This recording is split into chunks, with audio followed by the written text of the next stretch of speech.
Hello दोस्तों, नमस्ते, प्रणाम। मैं हूँ मालती। हमारे यूट्यूब चैनल पर आप सभी लोग को स्वागत है। आप लोग कैसे हैं? उम्मीद करती हूँ अच्छे ही होंगे। मैं आप लोग को एक छठ गीत सुना रही हूँ। आप लोग को जैसा भी लगे कमेंट बॉक्स में ज़रूर बताइएगा और हमारे चैनल को सब्सक्राइब ज़रूर करिएगा।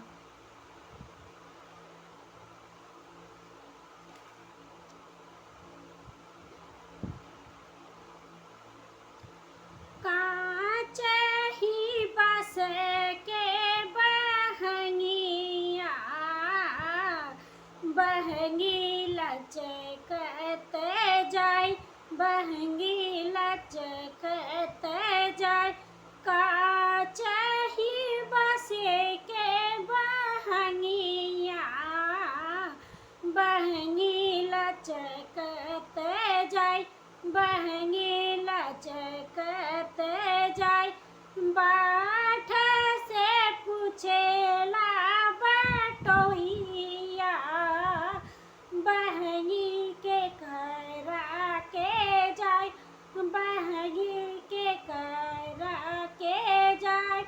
बाट से पूछेला बटोहिया, बहंगी के करा के जाय, बहंगी के करा के जाय। तू आन्हर हवे रे बटोहिया, बहंगी छठी मई के जाय, बहंगी छठी मई के जाय। तू आन्हर हवे रे बटोहिया, बहंगी छठी मई के जाय, बहंगी छठी मई के जाय।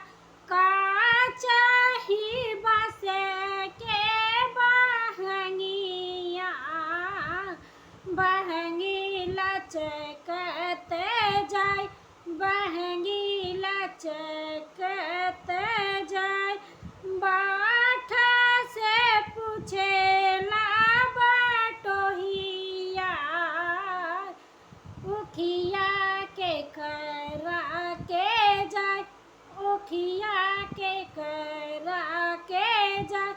बाट से पूछेला बटोहिया, उखिया के करा के जाय, उखिया के करा के जाय।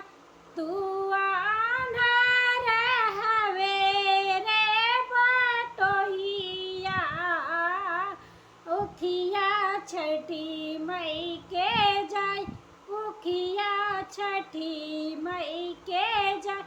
तू आन्हर हवे रे बटोहिया, उखिया छठी मई के जाय, उखिया छठी मई के जाय।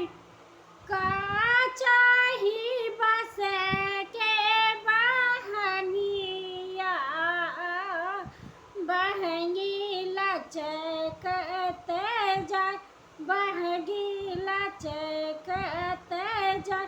कांच ही बस के बहंगिया बहंगी लचकत जाय, बहंगी लचकत जाय। बाट से पूछेला बटोहिया, दौरा के करा के जाय, दौरा के करा के जाय।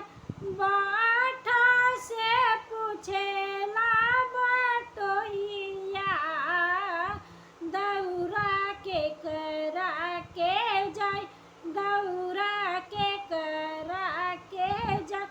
तू आन्हर हवे रे बटोहिया, दौरा छठी मई के जाय, दौरा छठी मई के जाय।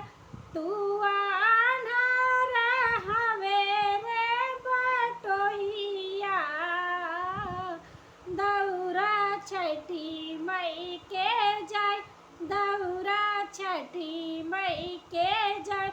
का चाही बस के बहंगिया, बहंगी लचकत जाय, बहंगी लचकत जाय। बाठी से पूछेला बटोहिया, सुपवा के करा के जाय, सुपवा के करा के जाय। बाठी से पूछेला बटोहिया, सुपवा के करा के जाय, सुपवा के करा के जाय। तू आन्हर हवे रे बटोहिया, सुपवा छठी मई के जाय, सुपवा छठी मई के जाय। तू आन्हर हवे रे बटोहिया, सुपवा छठी मई के जाय, सुपवा छठी मई के जाय। का